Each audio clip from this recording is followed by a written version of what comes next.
Сен қазір отырған шығарсың соткаңды шұқылап, отырсаң әйнегі кеткенше шытынап, бір күні өмірдің шындығы, қиындық, сынақтар, мың түрлі сұрақтар шығады алдыңнан, қашпайсың тағдырдан.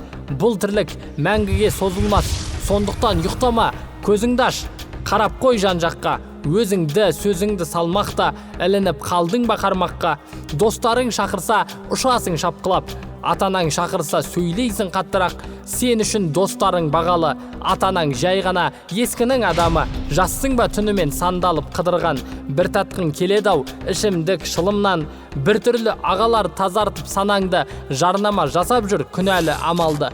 Өзіңе солардың есепте пайдасын, жишы бір есіңді, дәл қазір қайдасың? Көшеде, подъезде, бұрышта, клубта, қай жерде жүрсең де, бауырым, ұмытпа ешқашан қарызды, парызды.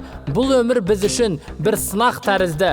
Байлығың, атағың, билігің, беделің түк емес, бастысы қандай адам екенің маңызды.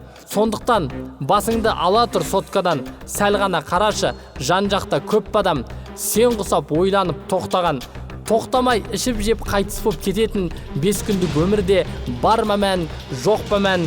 Өмірдің мәні сол, басыңды былықтан апшығып, тағдырға бағынып, бәріне жасасаң жақсылық. Ертерек үйленіп, сәбиің іңгәлап бесікте, басқалар клубтан шығатын уақытта сен кіріп жатсаң ғой мешітке. Не жетсін осындай бақытқа?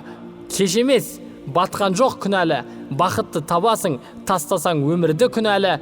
Осындай бақытты ұнатсаң, біл онда, бақыттың кілті тек Құранда. Адамдар ренжітсе мұңайма, адамды ренжітсең қуанба. Бір Алла көріп тұр барлығын, есіңнен осыны шығарма. Барлығы уақытша, мәңгілік тек қана бір Алла. Мешітке жүр онда.